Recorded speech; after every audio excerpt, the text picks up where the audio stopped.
Hello guys! Magandang umaga po sa inyong lahat. Ako po ay nagbabalik. Meron pa tayong gagawin. Syempre, gagawin natin is all about makeup.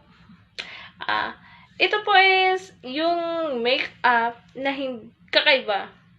Makeup ng mga bata, ng mga 6 years old ng mga nakaraan, di ba? Naalala ko po kasi is naglalaro po kami ng makeup ng mga pinsan ko, mga kaibigan ko, and hindi po siya makeup. Ito lang po siya. Tcharam! Wow. Paano ko po ito ginagamit or paano namin ginagamit? Ganito lang po. Eyeshadow. See.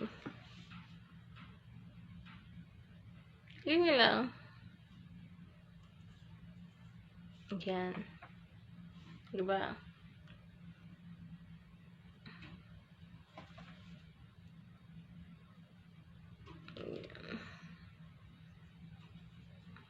Yan. Diba? Tapos, wala kasi ang lipstick ng mama ko. At saka OF na. Ito.